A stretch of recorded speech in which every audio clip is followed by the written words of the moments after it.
Hello friends, Avon Global Classes में आप सभी का स्वागत है। आज मैं फिर से बीपीएससी बिहार स्पेशल का 7000 प्रश्नों का सीरीज लेकर के आया हूँ दोस्तों।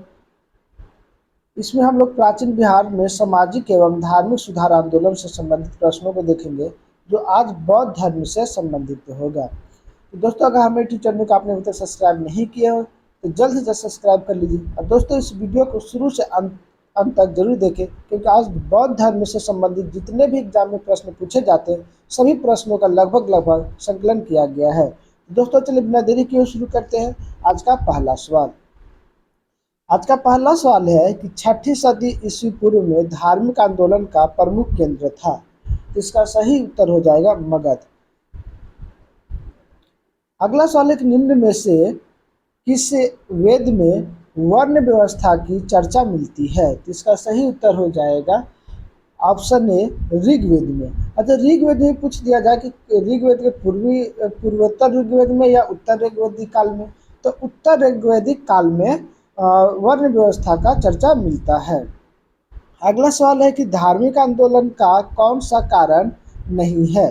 तो धार्मिक आंदोलन का कौन सा कारण नहीं है, तो इसका सही उत्तर हो जाएगा ऑप्शन डी राजनीतिक विकेंद्रीकरण कारण नहीं है। इसमें यज्ञ कर्मकांड के कारण, ब्राह्मणों की श्रेष्ठता के कारण और पशु बलि के कारण धार्मिक आंदोलन किया गया था। अगला सवाल है कि सदी के पूर्व तक छुआछूत जैसी कुरीतियां कठोर रूप से ग्रहण कर चुकी थी।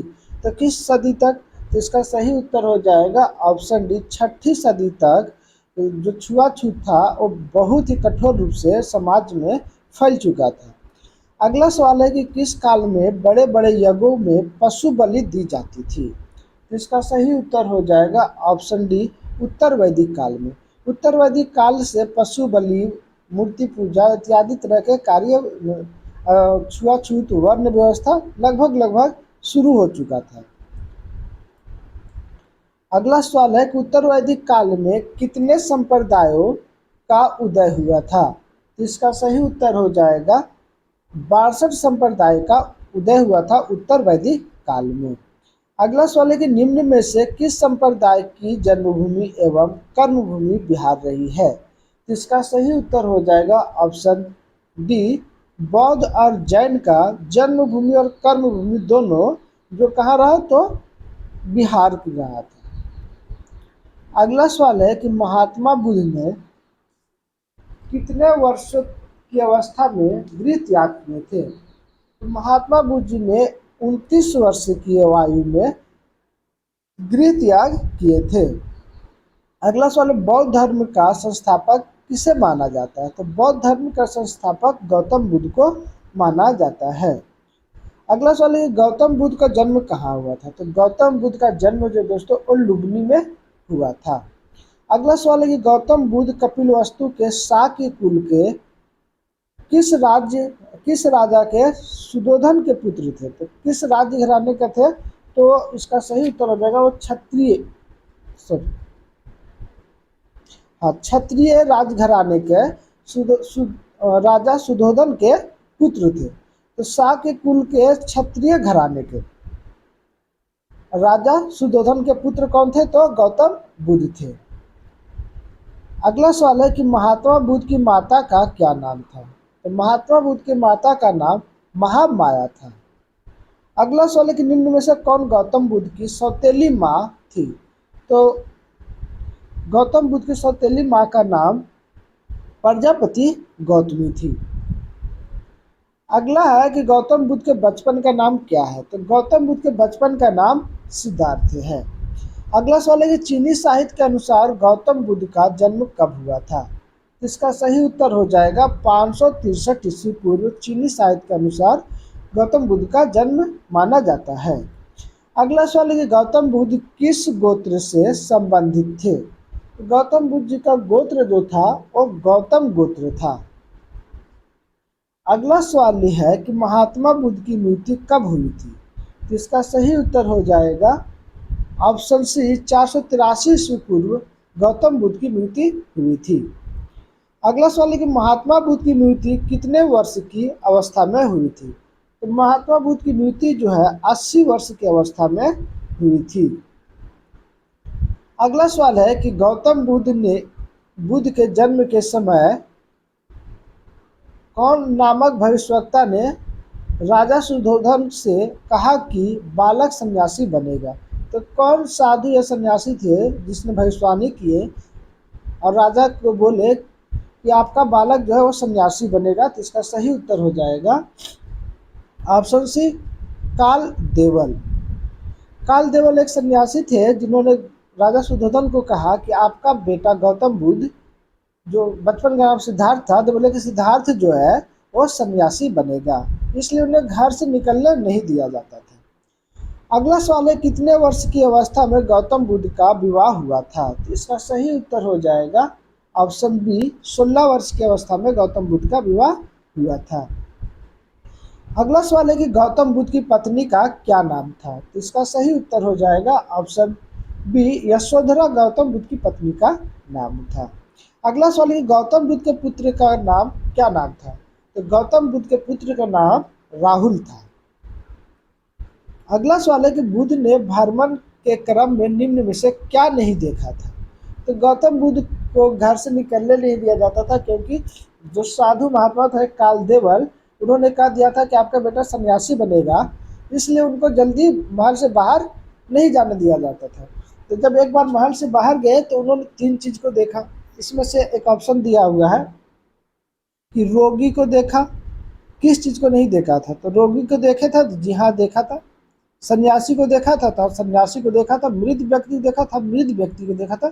महिला को नहीं देखा था, क्योंकि महिला उनको घर में भी रहती थी। तो रोगी के देखकर, सन्यासी को देखकर और मृत्यु व्यक्ति को देखकर इनका मन परिवर्तन होता है और वो सन्यासी बनने का विचार करते हैं। अगला सवाल है कि बौद्ध साहित्य के अनुसार गौतम बुद्ध के चारों चिन्ह एक ही यात्रा में दिखाई दिए गए हैं। तो इसका सही उत्तर हो जाएगा ऑप्शन डी, दीर्घ निकाय। दीर्घ निकाय के अनुसार गौतम बुद्ध के चारों चिन्ह को एक ही यात्रा में दिखाई गई है। अगला सवाल है कि गौतम बुद्ध ने गृह त्याग को किस नाम से जाना जाता है। तो गृह त्याग को, गौतम बुद्ध के गृह त्याग को महाविनिष्क्रमण के नाम से जाना जाता है। अगला सवाल है कि गौतम बुद्ध ने अश्व का नाम क्या था। तो गौतम बुद्ध के घोड़े का नाम क्या था। तो इसका सही उत्तर हो जाएगा ऑप्शन सी, कंथक जो था ये गौतम बुद्ध के अश्व के नाम था। अगला सवाल है गौतम बुद्ध का जन्म, मृत्यु और ज्ञान प्राप्ति किस पूर्णिमा में हुई थी। तो पूर्णिमा के दिन हुआ था। तो कौन सा पूर्णिमा का, चैत, बैसाख, आषाढ़ या कार्तिक पूर्णिमा। तो बैसाख पूर्णिमा के दिन गौतम बुद्ध का जन्म भी हुआ था, मृत्यु भी हुआ था और ज्ञान की प्राप्ति भी हुआ था बैसाख पूर्णिमा में। अगला सवाल है कि गौतम बुद्ध ने गृह त्याग कब किया था। तो इसका सही उत्तर हो जाएगा आषाढ़ पूर्णिमा में गौतम बुद्ध ने अपना गृह त्याग किए थे। गृह त्याग को क्या कहा जाता है। तो महाविनिष्क्रमण कहा जाता है। अगला सवाल है कि बुद्ध के अनुविनय नामक स्थान पर किस नदी के किनारे परवजा संन्यास धारण किया। संन्यास को क्या बोला जाता था। तो परवजा बोला जाता था। तो परवजा या संन्यास किस नदी किनारे गौतम बुद्ध ने धारण किए थे। तो इसका सही उत्तर हो जाएगा अनोमा नदी के किनारे गौतम बुद्ध ने संन्यास के धारण किए थे। अगला सवाल है निम्न में से किसके प्रथम गुरु अलार कलाम थे। तो इसका सही उत्तर हो जाएगा ऑप्शन बी, महात्मा बुद्ध के प्रथम गुरु अलार कलाम थे। अगला सवाल है कि गौतम बुद्ध अलार कलाम से कहाँ मिले थे। तो इसका सही उत्तर हो जाएगा वैशाली में मिले थे। उस वक्त वैशाली गणराज्य था। अगला सवाल है कि गुरु अलार कलाम किस दर्शन के विद्वान थे। इसका सही उत्तर हो जाएगा सांख्य दर्शन के विद्वान थे गुरु अलार कलाम। अगला सवाल है गौतम बुद्ध अपने गुरु रुद्रक रामपुत्र से कहाँ मिले। इसका सही उत्तर हो जाएगा वैशाली में मिले थे। अगला सवाल है कि निम्न में से कौन गौतम बुद्ध के गुरु नहीं थे। इसका सही उत्तर हो जाएगा ज्ञावल्क्य और नागा अर्जुन जो थे वो गौतम बुद्ध के गुरु नहीं थे। तो इसका ऑप्शन डी सही हो जाएगा। अगला सवाल है, कहाँ के वन में गौतम बुद्ध ने कठिन तपस्या प्रारंभ की थी? तो इसका सही उत्तर हो जाएगा ऑप्शन ए, उरुग्वेला के वन में। अगला सवाल है कि अपने कितने साथियों के साथ गौतम बुद्ध ने तपस्या प्रारंभ की थी? तो इसका सही उत्तर हो जाएगा ऑप्शन सी, 5 साथियों के साथ तपस्या प्रारंभ की थी। अगला सवाल है कि निम्न में से किसने गौतम बुद्ध के साथ वन में तपस्या की थी? तो इसका सही उत्तर हो जाएगा ऑप्शन ए, कैंडिलिया जो थे गौतम बुद्ध के साथ वन में तपस्या किए थे। अगला सवाल है कि निम्न में से किसने महात्मा बुद्ध के साथ उरुग्वेला वन में तपस्या की थी? तो इसका सही उत्तर हो जाएगा ऑप्शन डी, आज वप्पा और हसियज्ञ थे, ये महात्मा बुद्ध के साथ उरुग्वेला वन में तपस्या किए थे। अगला सवाल है कि पुनः गौतम बुद्ध ने किस नदी के तट पर तपस्या प्रारंभ की? इसका सही उत्तर हो जाएगा ऑप्शन ए, निरंजना नदी के तट पर गौतम बुद्ध जी ने पुनः दोबारा तपस्या प्रारंभ किए थे और उन्हें ज्ञान की प्राप्ति हुई थी। तो फाल्गु नदी जो है दोस्तों, ये बोध गया से आगे बढ़ने के बाद महाने नदी और निरंजना नदी मिल करके फाल्गु नदी बनता है। उससे पहले जो है वो निरंजना नदी आता है, इधर से महाने नदी आता है और ये फिर फाल्गु नदी गया किस नदी किनारे बसा हुआ है? तो फाल्गु नदी किनारे। बोध गया किस नदी किनारे बसा हुआ है? तो निरंजना नदी के किनारे। अगला सवाल है, कितने वर्ष की अवस्था में गौतम बुद्ध को ज्ञान प्राप्ति हुई थी? तो इसका सही उत्तर हो जाएगा ऑप्शन सी, 35 वर्ष की अवस्था में गौतम बुद्ध जी को ज्ञान की प्राप्ति हुई थी। कितने वर्ष की अवस्था में अपना गृह त्याग किए थे? तो 29 वर्ष की अवस्था में गौतम बुद्ध जी ने गृह त्याग किए थे और 35 वर्ष की अवस्था में ज्ञान की प्राप्ति हुआ था। और शादी कितने वर्ष की अवस्था में हुआ था? तो 16 वर्ष की अवस्था में। अगला सवाल है कि तपस्या के वे दिन तो गौतम बुद्ध को ज्ञान प्राप्ति हुई थी। तो तपस्या के कितने दिन के बाद गौतम जी को ज्ञान की प्राप्ति हुआ? तो इसका सही उत्तर हो जाएगा ऑप्शन डी, 39वां दिन महात्मा बुद्ध जी को ज्ञान की प्राप्ति निरंजना नदी किनारे बोध गया में प्राप्त हुई थी और पीपल के वृक्ष के नीचे ज्ञान की प्राप्ति हुई थी। अगला सवाल है, किस वृक्ष के नीचे गौतम बुद्ध ने तपस्या प्रारंभ की थी? तो इसका सही उत्तर हो जाएगा पीपल के वृक्ष के नीचे गौतम बुद्ध ने तपस्या प्रारंभ किए थे। अगला सवाल है कि गौतम बुद्ध को ज्ञान की प्राप्ति कहाँ हुई थी?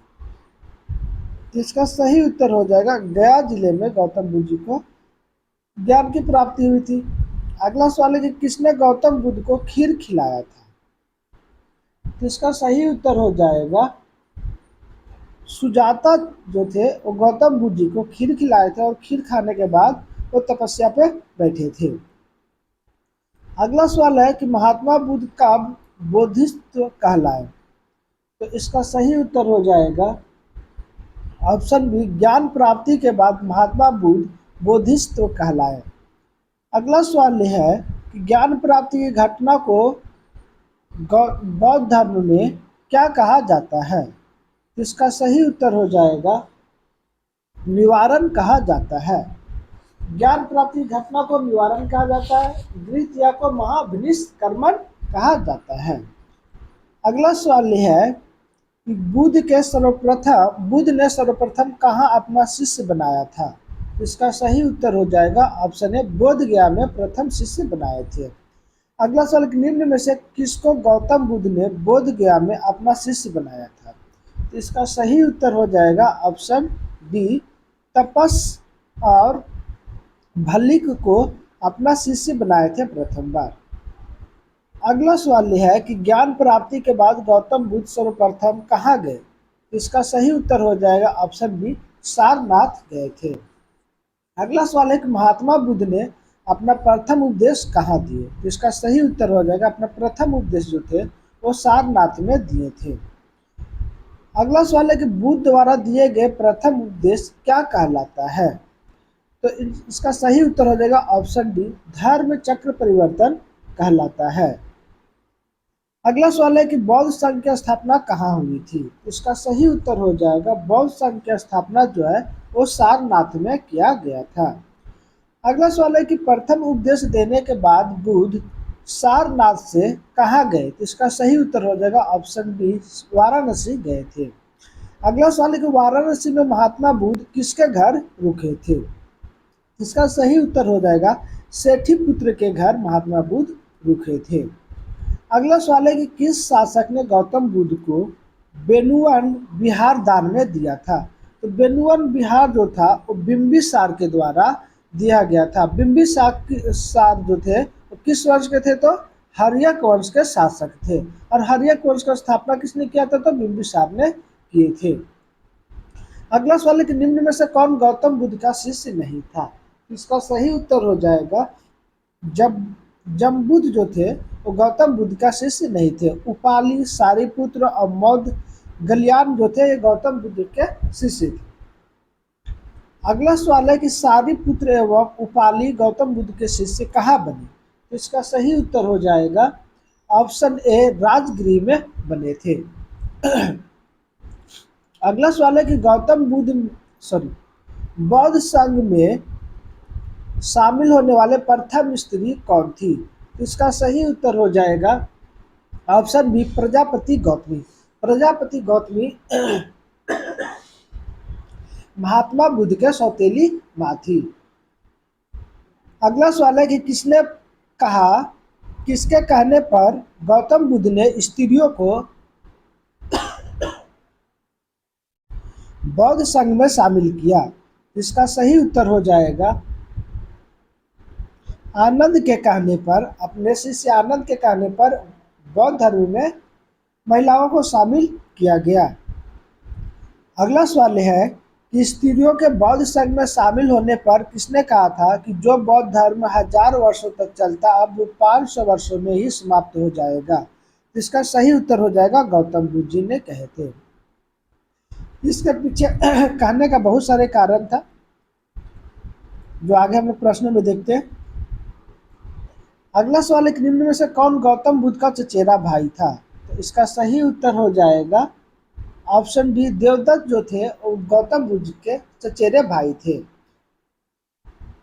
देवदत्त कहाँ गौतम बुद्ध के शिष्य बना था? तो इसका सही उत्तर हो जाएगा ऑप्शन सी, लुम्बिनी में गौतम बुद्ध का शिष्य जो उनका चचेरा भाई देवदत्त बने थे।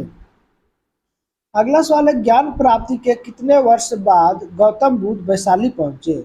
इसका सही उत्तर हो जाएगा ऑप्शन सी, 8 वर्षों के बाद, ज्ञान प्राप्ति के 8 वर्षों बाद गौतम बुद्ध वैशाली पहुंचे थे। अगला सवाल है कहाँ के शासक ने गौतम बुद्ध को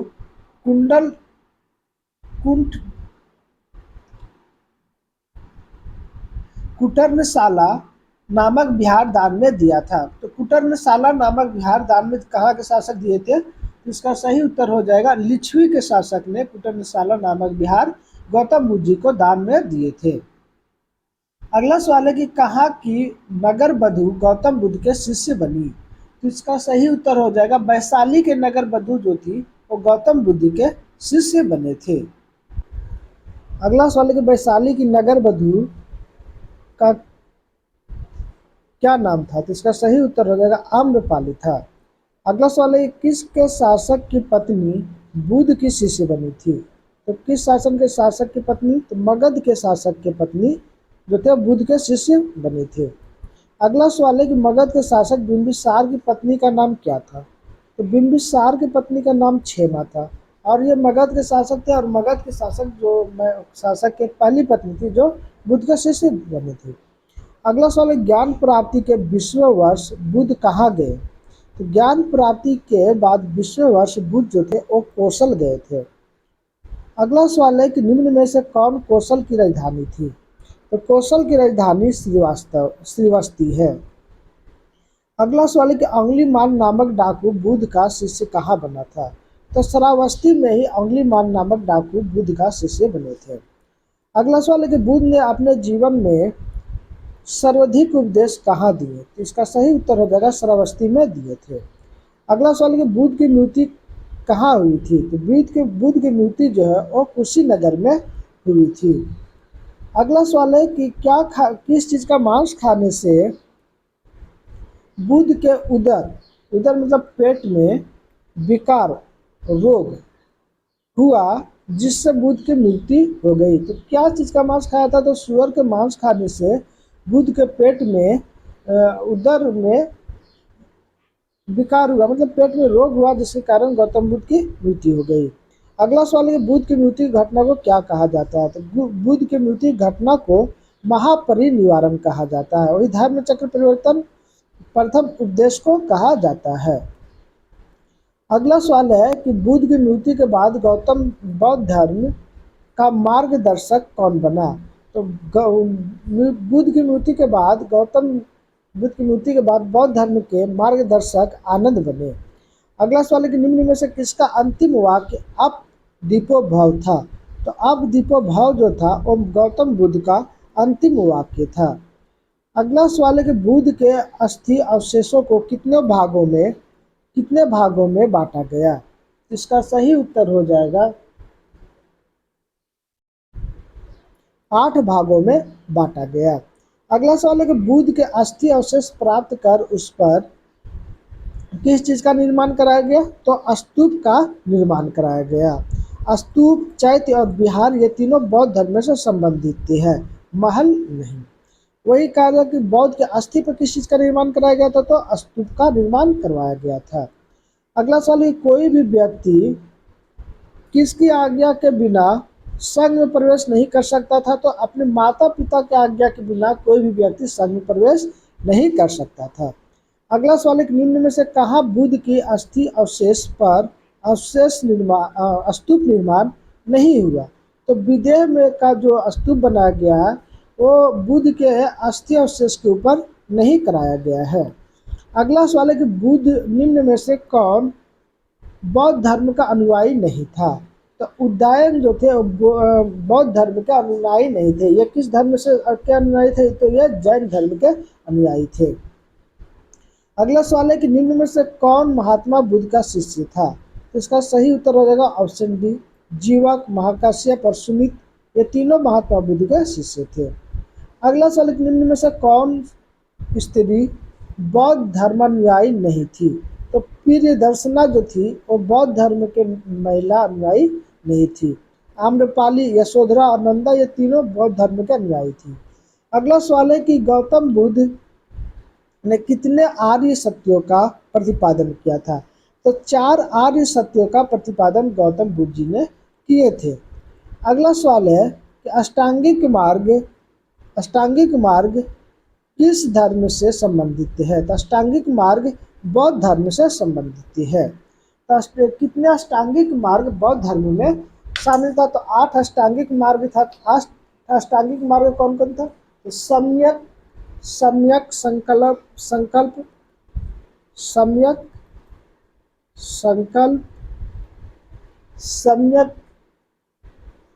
दृष्टि,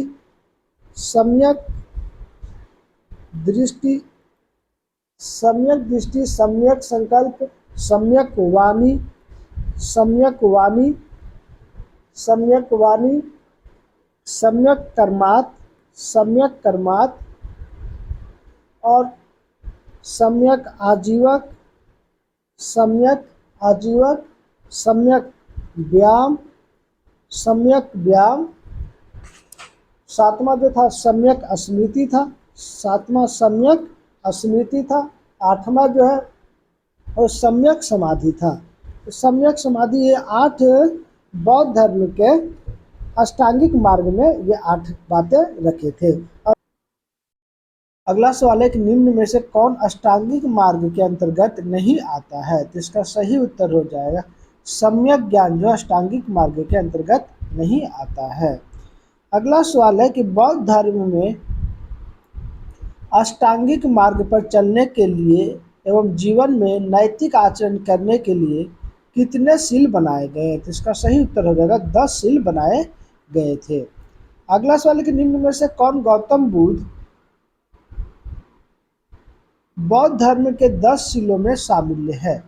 इसका सही उत्तर हो जाएगा ऑप्शन डी, सत्य, अहिंसा, व्यभिचार नहीं करना। यह बौद्ध धर्म के 10 शीलों में शामिल है।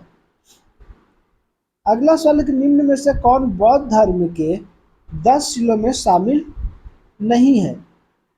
तो इसका सही उत्तर हो जाएगा संन्यास जो है वो गौतम बुद्ध के बौद्ध धर्म के 10 शीलों में शामिल नहीं है। तो कौन कौन शामिल था? सत्य, अहिंसा, व्यभिचार नहीं करना, असत्य, अपरिहार, ब्रह्मचर्य, ये सभी बौद्ध धर्म के 10 शीलों में शामिल थे। अगला सवाल है कि बौद्ध धर्म में दुख के कारणों को क्या कहा गया है? तो इसका सही उत्तर हो जाएगा ऑप्शन ए, प्रतीत्य समुपदा बौद्ध धर्म में दुख के कारणों को कहा गया है। अगला सवाल है कि प्रतीत्य समुपदा में कितने चक्र है? तो इसका सही उत्तर हो जाएगा प्रतीत्य समुपदा में 12 चक्र है। अगला सवाल है कि बौद्ध धर्म कैसा एक धर्म है? तो बौद्ध धर्म है एक अनिश्वरवादी धर्म है, जो ईश्वर में विश्वास नहीं करने वाले बौद्ध धर्म के लोग हैं। अनिश्वरवादी धर्म कहा जाता है बौद्ध धर्म को। अगला सवाल है कि बौद्ध धर्मावली किस में विश्वास नहीं करते? तो बौद्ध धर्मावली जो है वो आत्मा में विश्वास नहीं करते हैं। अगला सवाल है कि निम्न में से किस शासक ने बौद्ध धर्म को संरक्षण दिया था? तो इसका सही उत्तर हो जाएगा ऑप्शन डी, अशोक ने, कनिष्क ने, हर्षवर्धन ने बौद्ध धर्म के संरक्षण दिया था। अगला सवाल है कि निम्न में से किस देश में बौद्ध धर्म का प्रचार प्रसार हुआ था?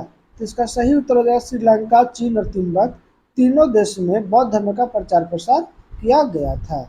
अगला सवाल है कि भारत में बौद्ध धर्म की सफलता के कारण क्या थे? इसका सही उत्तर हो जाएगा ऑप्शन डी, जनवादी, पाली भाषा का प्रयोग और मध्यम मार्गी का धर्म था, इसलिए बौद्ध धर्म भारत में सफल रहा। अगला सवाल है कि निम्न में से किस व्यक्ति का बौद्ध संघ में प्रवेश वर्जित था? तो ऋणी व्यक्ति को, सैनिक को और रोगी को बौद्ध धर्म में प्रवेश वर्जित किया गया था। ये 3 व्यक्ति बौद्ध धर्म में शामिल नहीं हो सकते थे। अगला सवाल यह है कि निम्न में से कौन बौद्ध संघ में प्रवेश नहीं कर सकता था? तो चोर लोग नहीं कर सकता था, हथियारा नहीं कर सकता था और राजा के सेवक भी बौद्ध धर्म में प्रवेश नहीं कर सकता था। अगला सवाल है कि निम्न में से किस शासक ने बौद्ध धर्म की महायान शाखा को संरक्षण दिया था? इसका सही उत्तर हो जाएगा ऑप्शन डी, कनिष्क, हर्षवर्धन और पाल शासक ने बौद्ध धर्म के महायान शाखा को संरक्षण दिया था। अगला सवाल है कि निम्न में से कौन बौद्ध शिक्षा का केंद्र था? तो बौद्ध शिक्षा का केंद्र नालंदा भी था, औदुंबरपुरी भी था और विक्रमशिला, ये तीनों बौद्ध धर्म के बौद्ध शिक्षा का केंद्र था। अगला सवाल है कि निम्न में से कौन बौद्ध धर्म के पतन का सबसे प्रमुख कारण नहीं था? इसका सही उत्तर हो जाएगा गरीबी। गरीबी के कारण बौद्ध धर्म का पतन नहीं हुआ। यह भ्रष्टाचार, नैतिक पतन और विदेशी आक्रमण के कारण बौद्ध धर्म का पतन का प्रमुख कारण रहा था। अगला सवाल है कुल कितनी बौद्ध संगीतियों का आयोजन हुआ? इसका सही उत्तर हो जाएगा कुल कितने बौद्ध संगीतियों का आयोजन किया गया? तो 4 बौद्ध संगीतियों का आयोजन किया गया है। अगला सवाल है कि प्रथम बौद्ध संगीत का आयोजन कब हुआ था?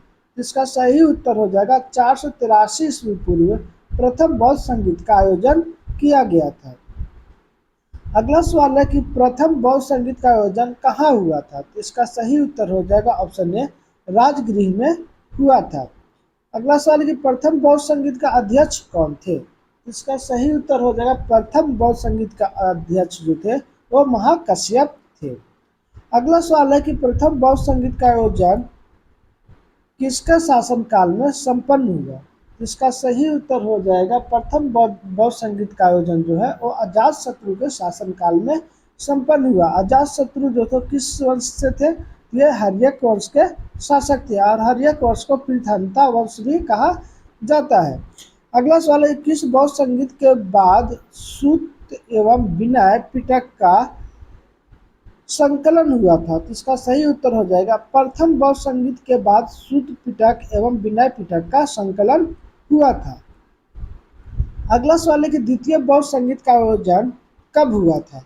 तो इसका सही उत्तर हो जाएगा द्वितीय बौद्ध संगीत का आयोजन जो है वो 383 ईस्वी पूर्व हुआ था। द्वितीय बौद्ध संगीत का आयोजन कहाँ हुआ था? तो इसका सही उत्तर हो जाएगा वैशाली में हुआ था। अगला सवाल है कि द्वितीय बौद्ध संगीत की अध्यक्षता किसने की थी? तो इसका सही उत्तर हो जाएगा सर्वकामी ने द्वितीय बौद्ध संगीत की अध्यक्षता किए थे। अगला सवाल है कि द्वितीय बौद्ध संगीत के दौरान निम्न में से कौन शासक था? तो किस शासक के शासनकाल में द्वितीय बौद्ध संगीत का आयोजन किया गया? तो इसका सही उत्तर हो जाएगा कालाशोक के शासनकाल में द्वितीय बौद्ध संगीत का आयोजन किया गया था।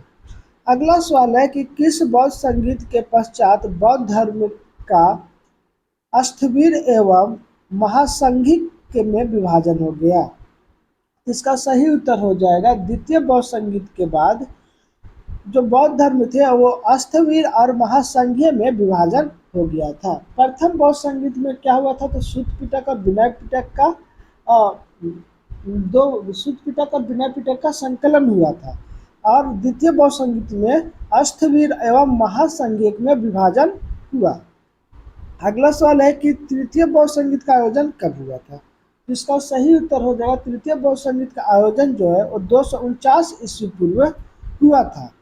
अगला सवाल है कि तृतीय बौद्ध संगीत का आयोजन कहाँ हुआ था? तो तृतीय बौद्ध संगीत का आयोजन जो है वो पाटलिपुत्र में हुआ था। अगला सवाल है कि तृतीय बौद्ध संगीत की अध्यक्षता किसने की थी? तो इसका सही उत्तर हो जाएगा मोगलीपुत्र तीस्ते ने तृतीय बौद्ध संगीत का अध्यक्षता किए थे। अगला सवाल है कि तृतीय बौद्ध संगीत का आयोजन किस शासन के शासनकाल में संपन्न हुआ था? किसके शासनकाल में हुआ था तृतीय बौद्ध संगीत? तो महान अशोक के शासनकाल में हुआ था। अगला सवाल है कि अभिधम्म पिटक का संकलन किस बौद्ध संगीत के बाद हुआ?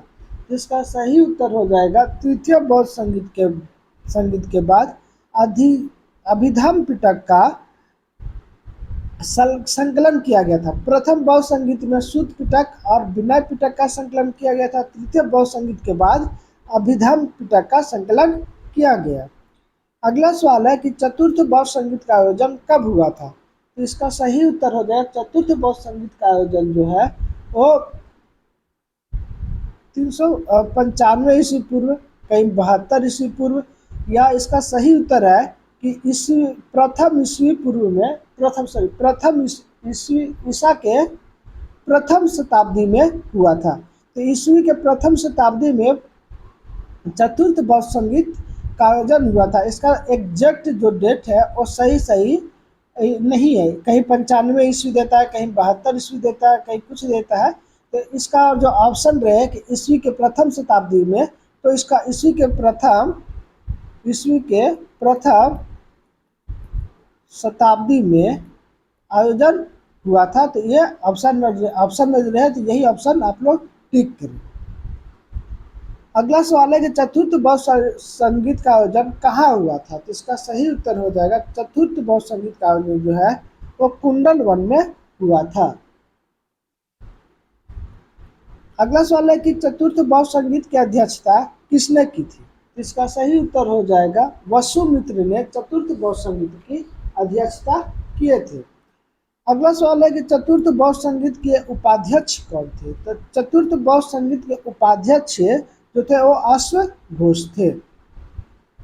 अगला सवाल है कि चतुर्थ बौद्ध संगीत का आयोजन किसके शासनकाल में संपन्न हुआ था?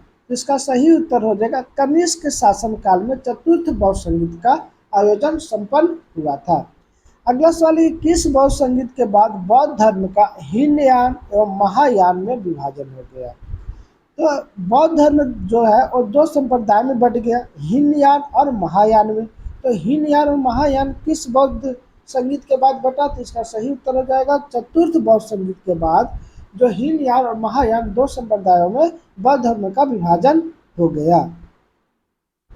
अगला सवाल है कि भारतीय कला में स्तूप चैत्य एवं विहार का विकास किस धर्म से संबंधित है? तो स्तूप, चैत्य और विहार का विकास जो है वो बौद्ध धर्म से संबंधित है। अगला सवाल है कि सर्वप्रथम किस धर्म में मूर्ति पूजन किस धर्म में मूर्ति पूजा का प्रारंभ हुआ था? तो सर्वप्रथम जो मूर्ति पूजा का प्रारंभ है वो बौद्ध धर्म में से शुरू हुआ। अगला सवाल है कि त्रिपिटक किस धर्म का ग्रंथ है? तो इसका सही उत्तर हो जाएगा त्रिपिटक जो है वो बौद्ध धर्म का एक ग्रंथ है।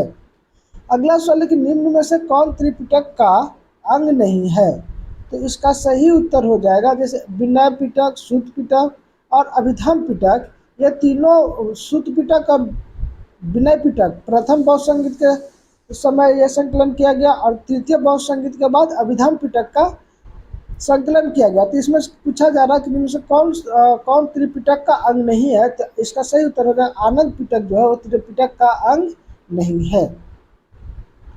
अगला सवाल है कि निम्न में से किसमें गौतम बुद्ध की शिक्षा एवं धर्म उपदेश संकलित है? तो गौतम बुद्ध का शिक्षा एवं धर्म उपदेश का संकलित किस पिटक में किया गया है? इसका सही उत्तर हो जाएगा सूत पिटक। सूत पिटक में बौद्ध धर्म के गौतम बुद्ध द्वारा दी गई शिक्षा का और धर्म के उपदेशों का संकलन किया गया है। अगला सवाल है कि सूत पिटक का संकलन किसने करवाया था? तो सूत पिटक का संकलन जो है वो आनंद के द्वारा कराया गया था।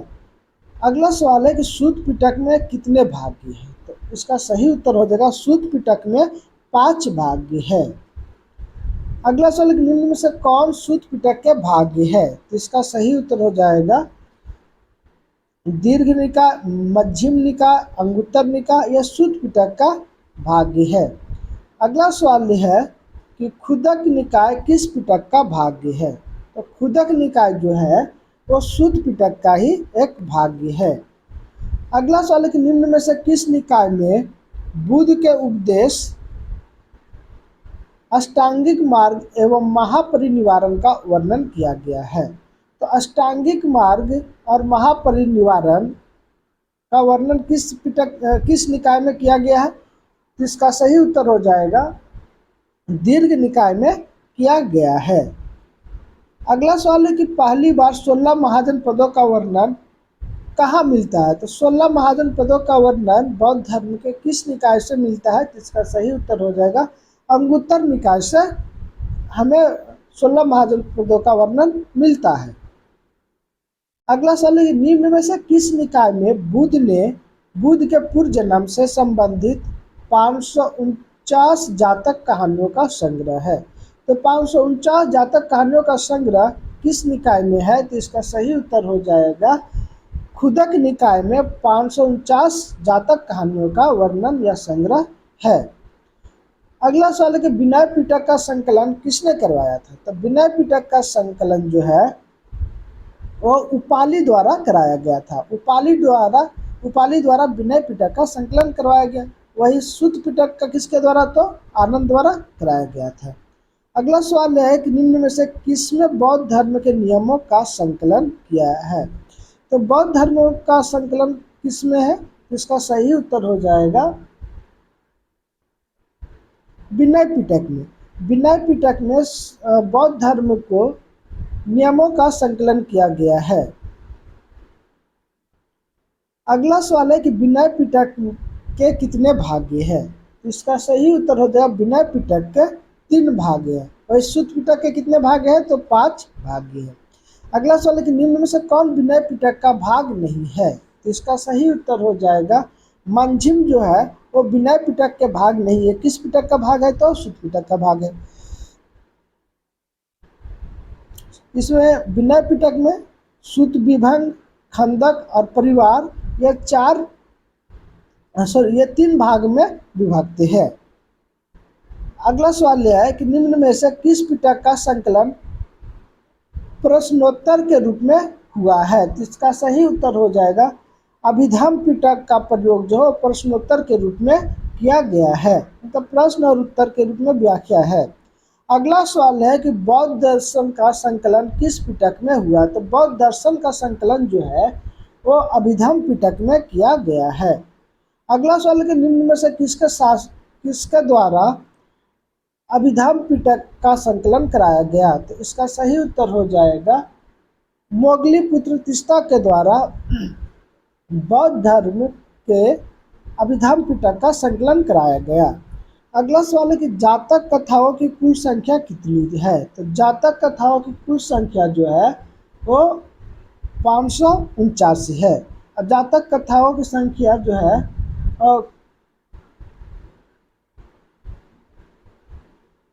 किस निकाय में? तो यह खुदक निकाय में है और इसमें बुद्ध के पूर्ण जन्म से संबंधित है। तो बुद्ध के पूर्ण जन्म से संबंधित 549 कहानियों का संग्रह है। अगला सवाल यह है कि मिलिंद पन्नो पुस्तक का संबंध किस संप्रदाय से है? तो मिलिंद पन्नो पुस्तक का संबंध जो है किस संप्रदाय से है? तो इसका सही उत्तर हो जाएगा बौद्ध संप्रदाय से संबंधित है। मिलिंद पन्नो के लेखक कौन है? तो इसका सही उत्तर हो जाएगा मिलिंद पन्नो का लेखक जो है वो नागसेन है। अगला सवाल कि निम्नलिखित में से किस साहित्य में यूनानी शासक मिनांडर एवं बौद्ध आचार्य नागसेन के वार्तालाप का वर्णन मिलता है? तो इसका सही उत्तर हो जाएगा मिलिंद पन्नो में। मिलिंद पन्नो में यूनानी शासक मिनांडर एवं बौद्ध आचार्य नागसेन के मध्य में वार्तालाप जो किया गया, जो बातचीत हुआ, उसको किस साहित्य में वर्णन किया गया? तो मिलिंद पन्नो में। अगला सवाल है कि मिनांडर कहाँ का शासक था? तो मिनांडर जो बैक्ट्रिया के शासक थे। अगला सवाल है कि बौद्ध साहित्य किस भाषा में लिखित है? तो इसका सही उत्तर हो जाएगा बौद्ध साहित्य जो है वो पाली भाषा में लिखा गया है।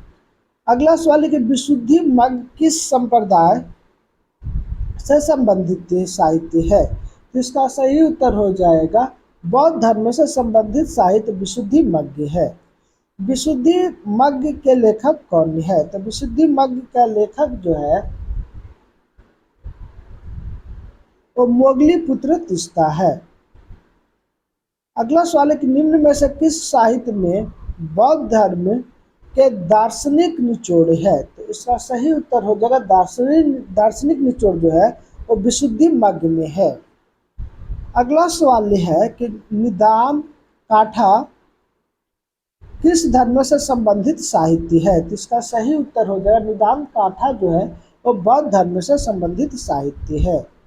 अगला सवाल है कि निदान काठा के लेखक कौन है? तो इसका सही उत्तर हो जाएगा बुद्ध घोष जो है और निदान काठा के लेखक है।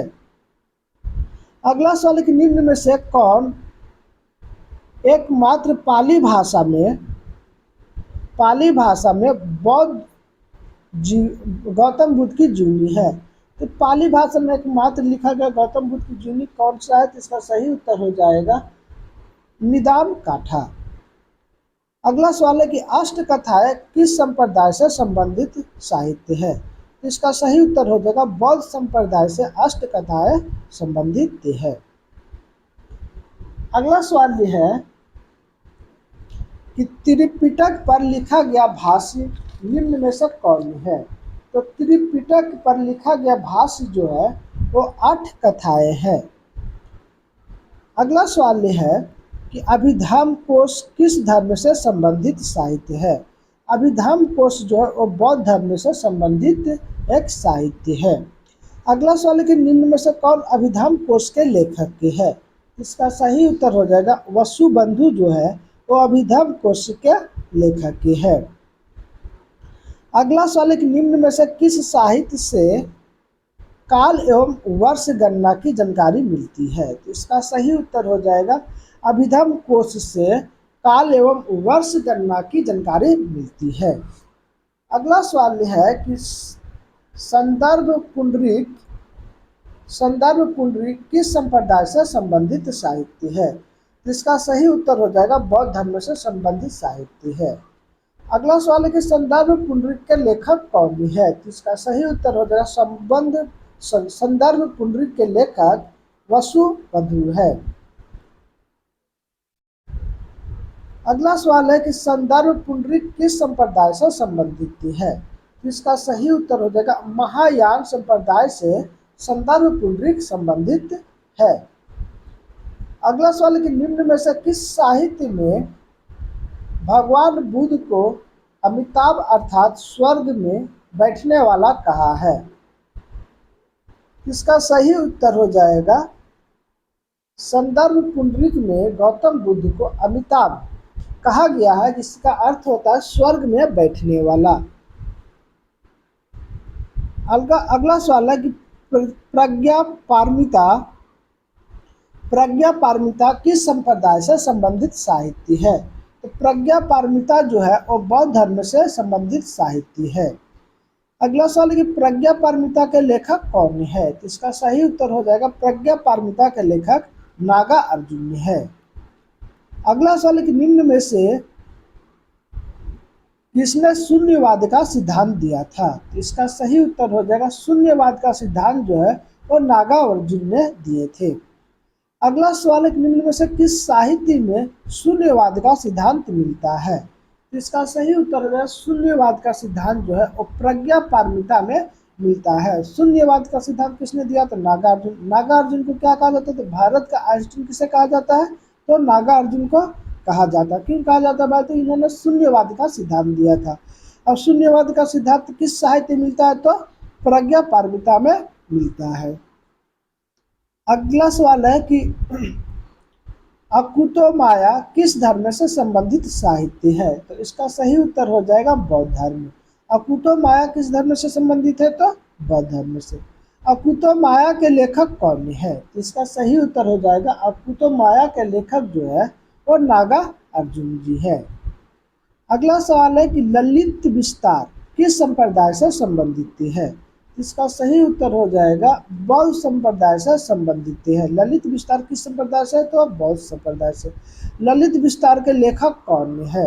तो इसका सही उत्तर हो जाएगा वसुमित्र जो है वो ललित विस्तार के लेखक की है। अगला सवाल है कि निम्न में से किस साहित्य को लाइट ऑफ एशिया कहा जाता है। तो लाइट ऑफ एशिया किस साहित्य को कहा जाता है। तो इसका सही उत्तर हो जाएगा ललित विस्तार को लाइट ऑफ एशिया कहा जाता है। लाइट ऑफ एशिया किस साहित्य को। तो ललित विस्तार को कहा जाता है। अगला सवाल है कि विभाषा सूत्र किस संप्रदाय से संबंधित है। तो विभाषा सूत्र बौद्ध संप्रदाय से संबंधित है। अगला सवाल है कि विभाषा सूत्र के लेखक कौन है। तो विभाषा सूत्र के लेखक जो है वो कौन है। तो इसका सही उत्तर हो जाएगा विभाषा सूत्र के लेखक वसुमित्र है। अगला सवाल है कि निम्न में से किस साहित्य का संबंध चतुर्थ बौद्ध संगीत से है। इसका सही उत्तर हो जाएगा विभाषा सूत्र। विभाषा सूत्र का संबंध जो है वो बौद्ध धर्म के चतुर्थ बौद्ध संगीत से संबंधित है। अगला सवाल है कि सौंदरानंद ग्रंथ का संबंध किस संप्रदाय से है। तो सौंदरानंद ग्रंथ का संप्रदाय बौद्ध धर्म से संबंधित है। अगला सवाल है कि सौंदरानंद ग्रंथ के लेखक कौन है। तो इसका सही उत्तर हो जाएगा ऑप्शन बी अश्वघोष है। अगला सवाल है कि निम्न में से किस साहित्य में गौतम बुद्ध के सौतेले भाई के बौद्ध धर्म ग्रहण करने का वर्णन मिलता है। तो बौद्ध धर्म का सौतेले भाई का ग्रहण करने का वर्णन जो है वो किस धर्म में मिलता है। तो इसका सही उत्तर हो जाएगा सौंदरानंद में मिलता है। अगला सवाल है कि बुद्ध चरित्र के लेखक कौन है। तो बुद्ध चरित्र के लेखक कौन है। तो इसका सही उत्तर हो जाएगा अश्वघोष है। अगला सवाल है कि निम्न में से किसे बौद्ध धर्म का महाकाव्य कहा जाता है। तो बौद्ध धर्म का महाकाव्य बुद्ध चरित्र को कहा जाता है। अगला सवाल है कि दीपवंश किस धर्म से संबंधित है। तो दीपवंश जो है वो बौद्ध धर्म से संबंधित है। अगला सवाल है कि निम्न में से कौन श्रीलंका का बौद्ध साहित्य का इतिहास है। इसका सही उत्तर हो जाएगा दीपवंश को श्रीलंका का बौद्ध साहित्य का इतिहास कहा जाता है। तो बौद्ध साहित्य श्रीलंका के बारे में जानकारी हमें किस साहित्य से मिलता है। तो दीपवंश से मिलता है।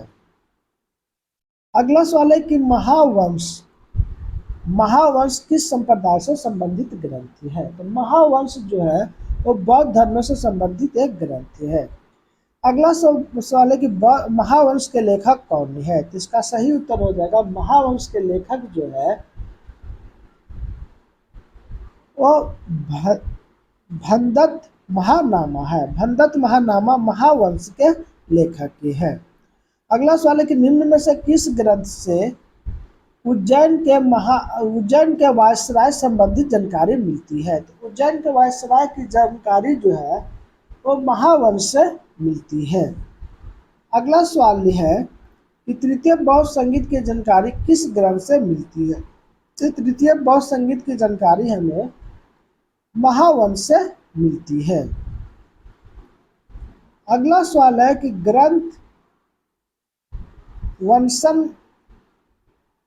वसंत पकनासनी नामक टीका किस साहित्य पर लिखी गई है? तो इसका सही उत्तर हो जाएगा महावंश पर। अगला सवाल है कि दिव्यावदान किस धर्म से संबंधित ग्रंथ है? तो दिव्यावदान जो है वो किस धर्म से संबंधित है? तो बौद्ध धर्म से संबंधित है। अगला सवाल निम्न में से कौन बौद्ध ग्रंथ नेपाली साहित्य है? तो नेपाली साहित्य कौन है? तो इसका सही उत्तर हो जाएगा दिव्यावदान। दिव्यावदान से हमें नेपाल के बारे में नेपाल साहित्य कहा जाता है, जिससे नेपाल के बारे में वर्णन मिलता है, नेपाल की जानकारी हमें प्राप्त होता है। दिव्यावदान में कितने भाग्य है? तो दिव्यावदान में जो है वो 2 भाग्य है, 2 भागों में विभक्त किया गया है। दिव्यावदान का भाग निम्न में से कौन कौन है? तो दिव्यावदान का भाग जो है वो अशोकावदान और कुणालावदान है। मतलब इसका ऑप्शन डी सही हो जाएगा। बी और सी जो अशोकावदान और कुणालावदान है। दिव्यावदान के 2 भाग। अगला सवाल है कि गौतम बुद्ध की मूल शिक्षा एवं उपदेश, गौतम बुद्ध की मूल शिक्षा एवं उपदेश में विश्वास करने वाले बौद्ध भिक्षु क्या कहलाते हैं? इसका सही उत्तर हो जाएगा अष्टवीर कहलाते हैं। अगला सवाल यह है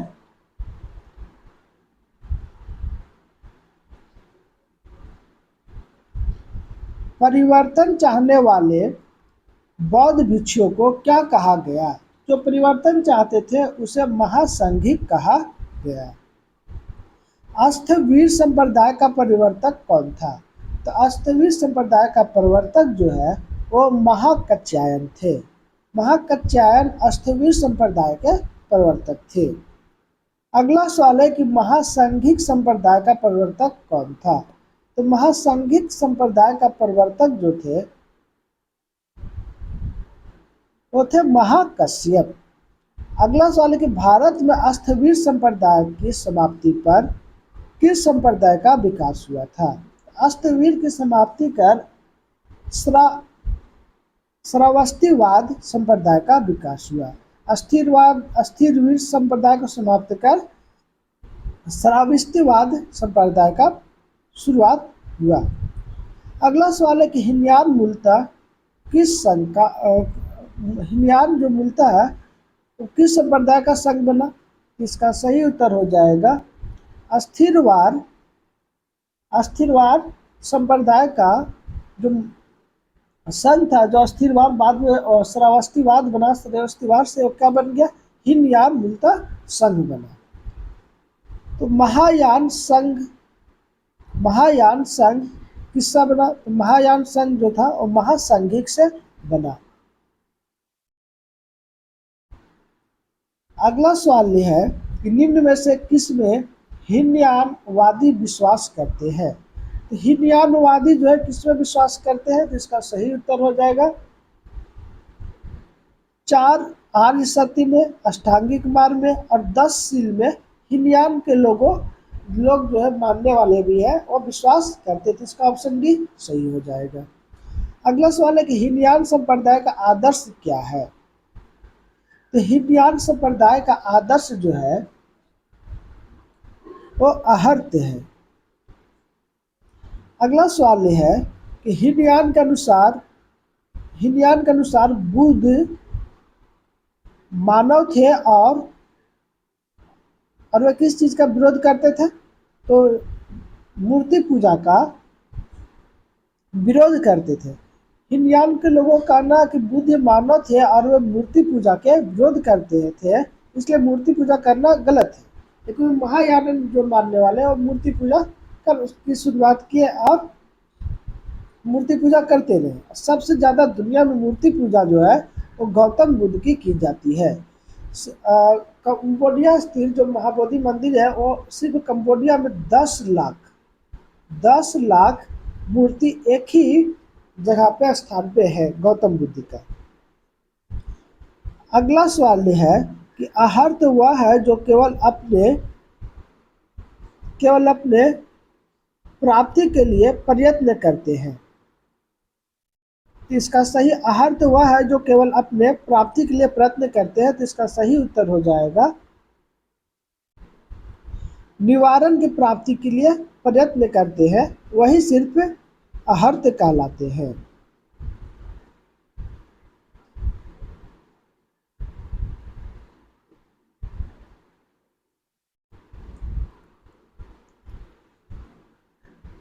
अगला सवाल है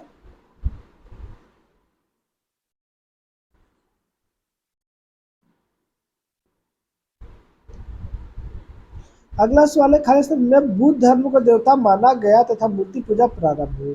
तो महायानन संप्रदाय में बुद्ध को देवता माना गया और मूर्ति पूजा का प्रारंभ किया गया।